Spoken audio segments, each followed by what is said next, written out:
Hello, everyone, and thanks for joining this webinar on getting more from Microsoft Fabric with rapid data modeling and integration. I'm Che, an account executive at WhereScape, and I'm joined today by Andika, our principal solutions architect, who will be presenting.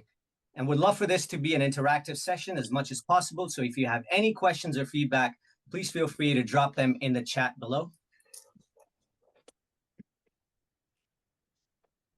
So I'd like to start off with a short intro of WhereScape before we dive into the demo.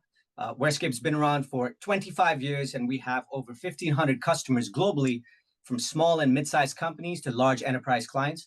And in terms of ROI, WhereScape delivers an average of 8 times your organization's developer output. We help teams automate up to 80% of time-consuming tasks in data warehouse development and management, while reducing risks and costs significantly, therefore enabling your team to focus on delivering insights rather than building pipelines manually. So what is data automation? In short, it spans all critical data warehousing processes, including design, development, testing, deployment, operations, impact analysis, and change management. But then when you think bigger than code, data platform automation integrates and optimizes every core data warehousing process from concept to continuous operation. WhereScape offers end-to-end solutions through our two main products, WhereScape 3D and Red. And together, they deliver features including automated code and development, data modeling and profiling, model conversion rules, data prototyping, job scheduling, documentation and data lineage, and complete ELT lifecycle management. And the question you should ask yourself is, are you currently stitching solutions together? Well, unlike companies offering partial solutions, WhereScape offers a unified data warehouse solution that covers your entire lifecycle, eliminating the complexity and hidden costs of multiple vendors.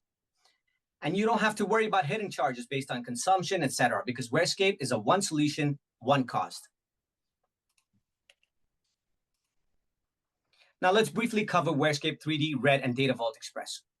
WhereScape 3D, which is our modeling tool, lets you discover, profile, design, and plan your data warehouse model. With WhereScape Red, which is our ELT tool, you can streamline and automate the creation, deployment, and management of your data warehouse. And Data Vault Express automates the design, development, and deployment of Data Vault 2.0. Now, if you're wondering, why WhereScape? What is the potential impact on ROI, productivity gain, and scalability? Well, with WhereScape, you can reduce costs significantly by accelerating time to production by up to 80%. You can reduce risks by eliminating 95%, well, up to 95% of manual coding errors, with up to 100 times more code written with automation. You can standardize processes and workflows, therefore future-proofing staff changes. You can ensure high data quality analytics and reporting as it optimizes the entire data pipeline process using best practice methodology. You can improve team productivity by focusing on more important tasks, thereby allowing your team to deliver actionable insights much faster for less and with minimal risk. You're able to generate documentation and metadata along the way. You can benefit from full transparency, lineage, as WhereScape does not black box anything. And from a scalability standpoint, WhereScape is platform agnostic. As we currently support over 12 platforms, it's easier to change platforms and maintain, gives you total control over data and documentation. You're able to migrate data warehouses in days, unlike months or years. And you can construct data models and prototypes in minutes, therefore unifying data seamlessly. And from a team management standpoint, you can delegate data management, therefore increasing team capacity and collaboration without the need to hire new developers. And so in summary, with WhereScape, you get way more done for a way lot less. Moving on. So who benefits from data automation? Who are our typical customers? From chief data officers, infrastructure heads, database administrators, developers, business intelligence folks, data engineers, architects, data analysts, and data scientists, all the way to CIOs, who we often see driving decisions to implement automation as it delivers a proven positive impact on the business's bottom line. As I'd mentioned earlier, WhereScape is a platform agnostic solution and currently supports over 12 platforms, including MS Fabric, Microsoft Fabric, which we will cover today, in addition to Databricks, Snowflake, SQL, and many others. So what does that mean? Companies typically face a major data platform overhaul every 5 to 7 years, which we know is a daunting task. However, with WhereScape, it offers an unparalleled versatility, supporting cloud, hybrid, as well as on-prem environments. And the best part, if a platform change is in your future, on your horizon, WhereScape can facilitate that transition in as little as 5 days, dramatically cutting down migration time and complexity.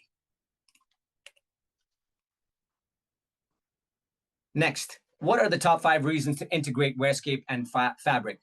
I'll leave Indika to dive in deeper on this topic, but if you're looking to supercharge your data operations in Microsoft Fabric, well, WhereScape automates your entire data journey, drastically cutting down migration times from months to mere days. And with low-code automation, you'll design and deploy data models faster than ever, all while automatically generating full data lineage and audit-ready documentation. Plus, with built-in Data Vault 2.0 support and a scalable, seamless workflow, WhereScape ensures your data platform is efficient, compliant, and ready for enterprise-scale challenges within Fabric. So these are some of the brands you would recognize. They are WhereScape customers, but don't let these massive logos intimidate you, as in addition to large enterprise organizations, WhereScape continues to deliver significant value to small and mid-market businesses as well, enabling them to do a lot more for a lot less.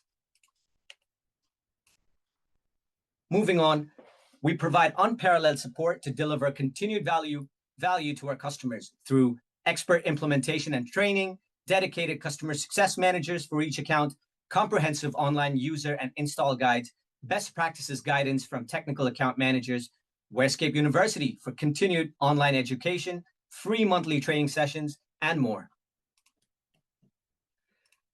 That concludes my intro. Thank you for your time and attention.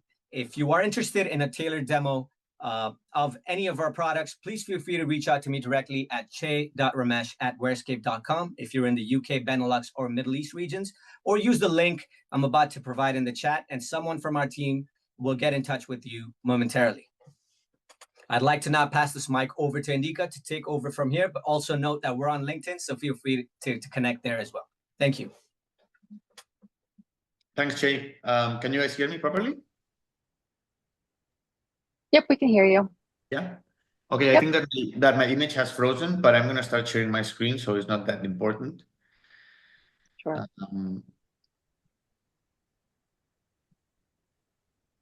Yeah, I think now you should start seeing my screen. Yep, you can see your screen as your desktop. Okay, I'm going to try to switch off my video for now because it's not working.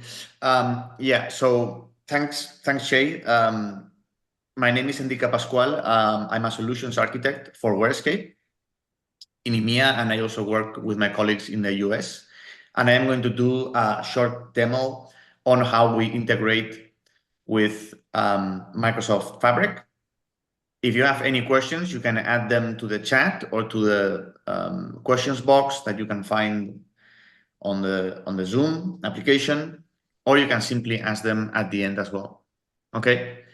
I'm going to start to make a small introduction about WhereScape products and about what are both products, WhereScape Red and WhereScape 3D actually do. If you came or if you joined the previous one, you may hear some things that you've already heard before in terms of the introduction, but afterwards we will have a more technical deep dive on how we can browse and integrate with OneLake, how we can import models and metadata from Purview, and how we can generate ADF pipelines and modeling on Microsoft Fabric. Okay. So again, if you're familiar with WhereScape Red and WhereScape 3D, WhereScape 3D, which is what you're seeing now on the screen, is our modeling tool. It is the tool that will gather the metadata from your sources and will transform it into models. It doesn't create any physical tables, but it will help you to generate things like an ODS or maybe a 3NF, possibly a dimensional model, or also commonly a data vault. Indika, we can still see just your desktop if you're trying to share another screen. All we can see is your desktop. Yeah. Yep, Okay. we can't see anything else. Let me check why this is. It's a lovely desktop picture, though. Let me try that again. And you can let me know, Courtney. Thanks. Sure. That we have you Yep. here. Okay, we can try with the full desktop. I'm not sure why I thought. Now? Much better. Yep. Yeah, that is Screen. using 3D. Okay. Yep. You're good. Thank you. Yeah, so with both of our tools, this is the first image that I was showing you. With both of our tools, we bring your data sources, in this case, to Microsoft Fabric. You can choose what kind of modeling style you want to do. That may be a data vault or a 3NF, as I was saying. In our case, we will see how we can generate also a data lake in this process. And it will take you to that star schema that we are all looking for or aiming for in our reporting layers. In this case in Fabric, and on top of that, Power BI as well.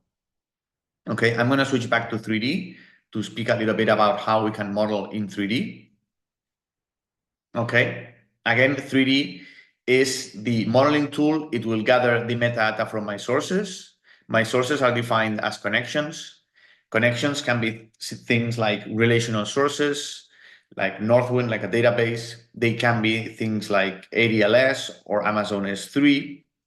Or it can be also OneLake in our case, or APIs. The tool will basically query the source with queries on the system tables if we're talking about a database, or browsing the metadata and exposing the metadata of the files if we are talking about things like S3 or ADLS. This is probably just only one file. Here I have two files browsed. Okay, and for APIs, that will work the same way. Okay. Once I have browsed and I have discovered one of my sources, I can also do things like profiling. Let me show one. And show a profiling result. I can also compare models and compare two of my models to point out what are the differences. Okay, and this will generate a document, or I can also show them on my display, which will actually show those differences on my screen. This is to keep track of my source and to actually tell my developers somebody has added or deleted. In this case, 2 attributes, but it could also be entire tables, relationships. It's a good way to let my developers know what has changed in the source. Okay. In the case of Purview, I can import Purview models,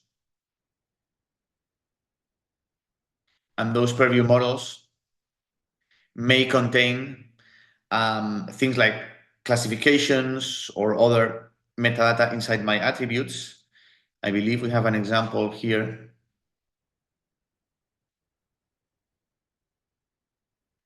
Okay, maybe this takes a little longer to log into my Purview example.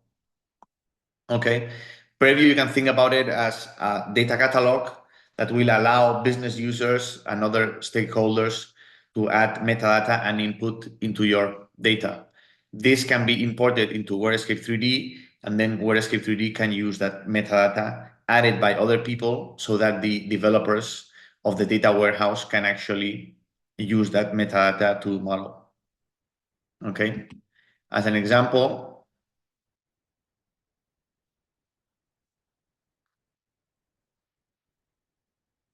for example, I can show that this classification, for example, can point out that this is personal identification data, or in our case, if we are in EMEA or in Europe, GDPR data. Okay, this is the metadata that Purview, or that the user has, or the business user has added inside Purview, and this is brought in by the import of WhereScape 3D. Then, based on something we call model conversion rules, we have basically added this column type GDPR simply to flag that in this case, the personal information is indeed a GDPR. This could be things like changing attributes. It could be business keys, things that can actually help my developers model, even when they don't know the data all that well. Once I have imported all my data, the way to actually generate the modeling is the same for all the platforms. I will actually show you how to generate a very small data vault. I'm going to call this Fabric. As Che actually explained during his presentation, 3D is platform agnostic, meaning it doesn't understand or it doesn't know what platform I will actually deploy my model into. Okay, I'm going to display now my empty canvas, and I'm just going to bring, for example, from ADLS, maybe I have a table here, maybe my customers table. And the way to model, for example, a data vault can be flagging my attributes. For example, my customer ID could be my business key. And I'm going to flag 3 of these attributes as low volatility, or maybe medium volatility is actually better. And the rest as low volatility. This is just to create 2 different satellites, 2 different entities.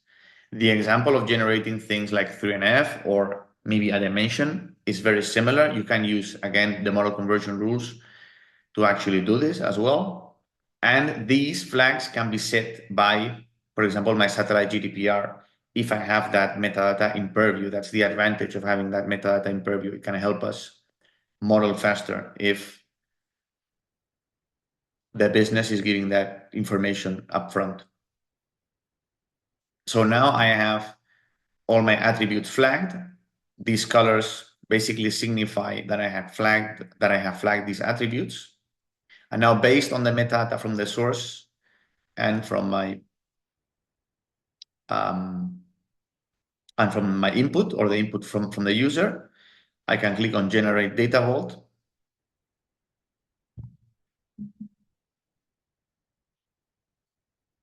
I'm going to give it maybe today's date again. And now, based on the default rules, it will create, if I added everything correctly, a 2.0 data vault. Okay, so it has generated a hub and 2 satellites. The rules have basically created the entities, added the attributes to each of the entities, and all the technical columns that are necessary for having a 2.0 data vault. Okay. On the next step, we will generate things like the stage and the load tables, or the intermediate stages, to actually populate this data vault. But I don't want to use more time on the modeling side because I want to show you more things within Fabric itself. So I'm going to jump directly into WhereScape Red, where we do have this model already deployed, but I'm going to talk more about OneLake and about Data Factory. Okay. So once we deploy the model, or we jump into our builder tool, which is WhereScape Red, which is what you're seeing on the screen now. This is where we will actually create the physical tables.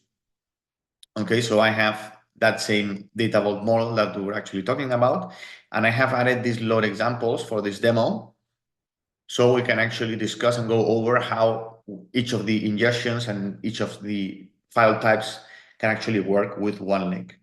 I have a connection to OneLake here, to my OneLake instance in Fabric. If I go back to my browser, I can show how my OneLake looks. This is actually the lakehouse, which is a semantic layer on top of OneLake. Okay, and OneLake is basically ADLS generation 2. Let's say renamed to OneLake, but it has the advantage, or the new feature, that you can actually add any other kind of file source. So for example, I have added here my previous ADLS instance. And I have also added two, so these are my files in ADLS.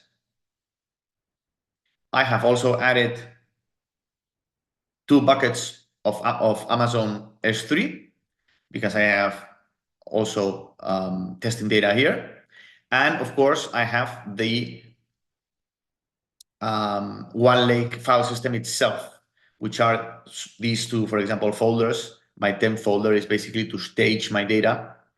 And the reason these icons are slightly different are because these are actually shortcuts, meaning we do not have to replicate the data. OneLake is a way to unify all our data on the same spot, and it allows all the stakeholders, all the applications to work on one unified lake that also has connections via shortcuts with other file systems. Okay, these are why I added these two file systems on our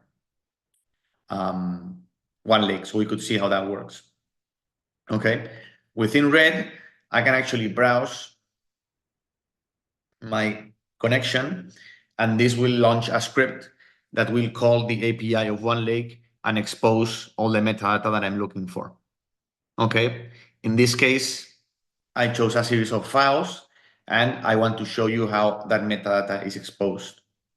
Okay, so for example, I'm going to go back. Let's see if I can show you the highest level. These are the same files that you're seeing here. So EMEA demo and where we test and WS bucket or WUS bucket, sorry. And these are the same files that we're seeing here. Okay, so within Red, I can actually go to any of these files. For example, on my EMEA demo on ADLS, open one of these Northwind files. For example, my categories. And maybe I'm going to choose another kind of file as well. Maybe from an S3 bucket, we can choose a Parquet file, just to have two different files. This will actually download and expose the metadata for both files. Okay. In this case, for the CSV file, I have the field delimiter. I have to check on the box of a header record because I do have a header record. I'm going to click on OK. And the Parquet file contains the metadata in the footer. So I do not need to add any other information. Okay, then Red will actually parse all that metadata for me and expose in this case, the column names. Okay, just by dragging and dropping, I can basically generate a new file or a new table. Okay, now based on the metadata that you're seeing here, which is the same metadata from the file, I can basically generate any necessary DDLs and any necessary DMLs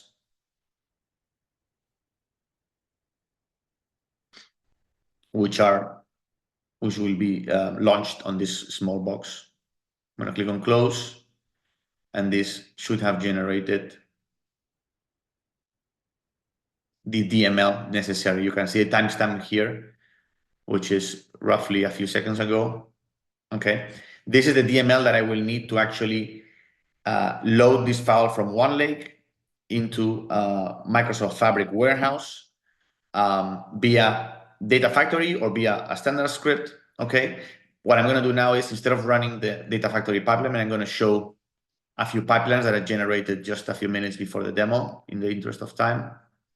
So for example, I have one which is actually this same file that we were talking about, which is from ADLS. You can see the source is pointing to ADLS. Okay, this has actually staged this has actually pointed out directly from ADLS into Microsoft Fabric because the staging is not necessary. I have this example, which is a CSV file. Okay, I have an example with ADLS with a Parquet file, which is again, the same similar concept we were looking when we were browsing. Okay, you can see here that the timestamp is just a few minutes before. And then we have OneLake, which is exactly what we were looking at on this case. Okay, and then in OneLake, you can see that the source points to OneLake.dfs fabric, yada, yada, yada. And this, if I show you the whole, if I'm able to show you the whole path, you will see that this is exactly the path that we were talking about when we were browsing and actually when we were looking on the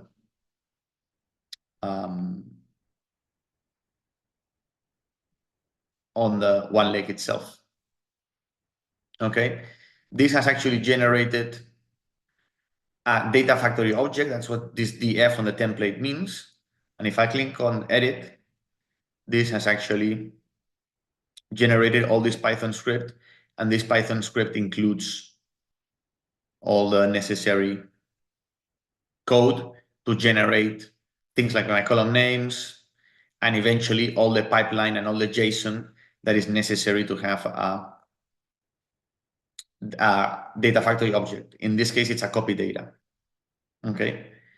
The advantage of OneLake, as we discussed at the beginning, is that an S3 bucket can also be referenced. And you can see here that my source actually points out to my bucket, which we said that was called where we test. Okay, so WhereScape can reference directly OneLake, and OneLake can actually point via shortcuts to S3 buckets or maybe a Google Drive or any other file system without replicating the data. And in this case, ingesting it directly with a data factory pipeline. Okay, the examples of a Windows CSV and a Parquet file are the same, but in these cases, we will stage the Parquet file from Windows into the OneLake temporary staging area or temporary area to stage this Parquet file that was in Windows. You can see that the timestamp is again a little bit after the other ones, but just earlier today. But this source is pointing to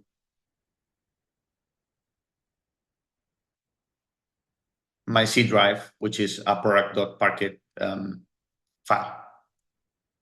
Okay, my response underscore JSON, it's a response from an API.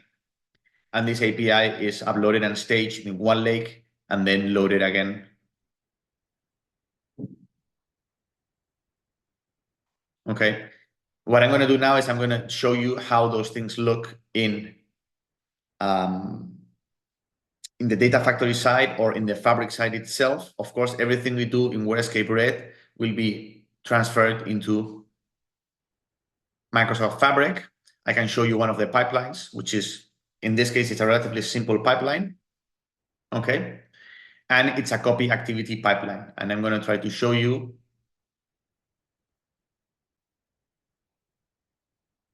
all these options that you see here are the options that have been created by WhereScape Red. And what we have generated is basically a JSON file, which can actually be shown. I think it's a view. Edit JSON code.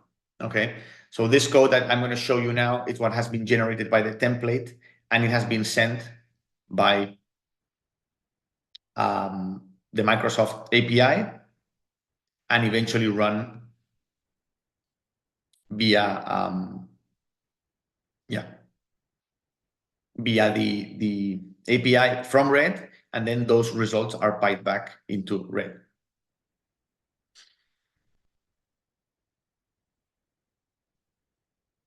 Okay, here you can see, for example, this is the pipeline that I was showing you, and you can see all the hierarchy from my both, in this case, my bucket and my ADLS, and my pipelines that will actually load it into my warehouse. When I display this here, for example, for my OneLake from S3, this same data, of course, is translated into my Fabric warehouse.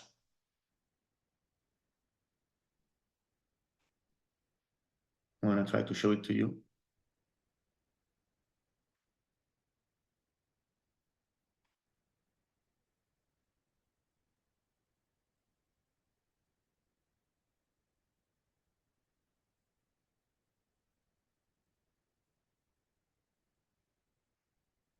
And this will query the metadata and show us the tables we have actually created.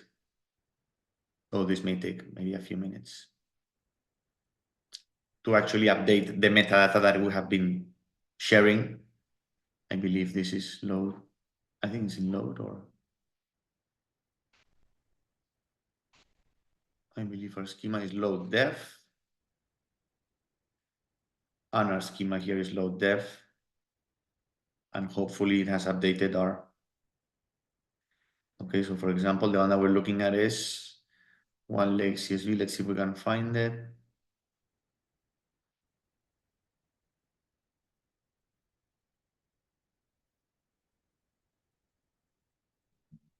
Yeah, so this is the one that we were looking for. And if we see at the timestamp, we can see that it's the same timestamp as we're seeing on our. Yeah, exactly the same stamp, 813 at the end. Okay, so of course, everything we do inside WhereScape Red will be echoed or translated into our target, in this case, Microsoft Fabric. Okay, now if you have any questions, please add them onto the chat and I will try to check.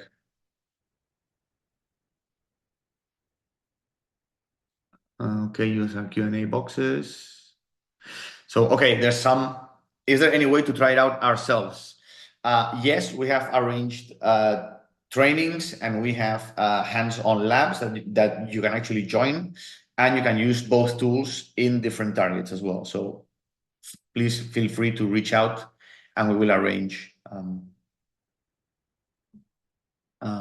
a training or a hands-on webinar for you. On the next one says, which data foundation aligns best with the medallion architecture model? Is T24 supported as data source for connection? Is there a sandbox we can use to demonstrate our solution to our clients? Okay, so the best foundation is any that actually has an integration layer. I think traditionally data lakes sometimes lack an integration layer. I don't think it's the best practice because you're not actually building a proper data warehouse. So you will have issues in the future if you do not make something like a 3NF or a data vault or some sort of normalized integrated layer. Having said that, the bronze, the silver, and the gold layer are more of a broad term. They don't signify anything in particular. But generally speaking, the bronze would be your landing area or a one-to-one copy of your source, or what we would understand as a data lake on a more traditional sense. Your silver layer would be your integration layer, where things are normalized and your sources are integrated together. And your gold layer would be your reporting layer. Things like star schemas, business rules, those things would be on your gold layer. Okay. Is a T24 supported as a data source connection? Well, I'm not sure what a T24 means, but as long as Data Factory supports it or Microsoft Fabric supports it, we are able to support that source as well.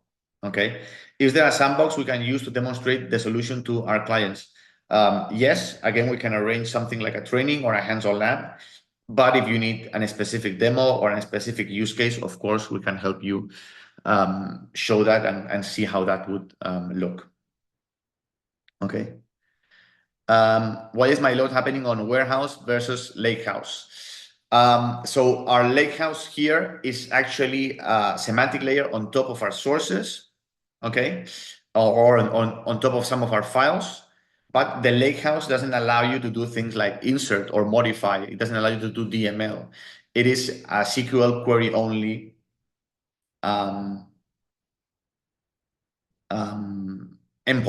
Okay. So in other words, even when we talk about lakehouse here, your warehouse is also a lakehouse, but the Fabric Lakehouse does not allow for DML operations. So yes, your bronze, silver, and gold layers will be on your warehouse. Though you can land data as well on your lakehouse as well. It's a matter of more kind of choice. Okay. I believe there is a Q&A somewhere. I can find it. Yes, I believe we don't have any more questions on the Q&A.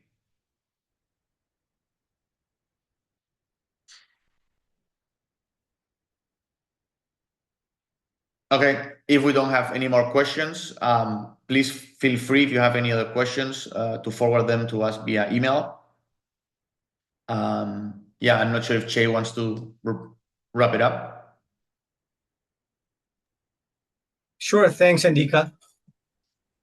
Just like to say thank you, everyone, for joining today's webinar on getting more from Microsoft Fabric with rapid data modeling with WhereScape. We appreciate your time and attention.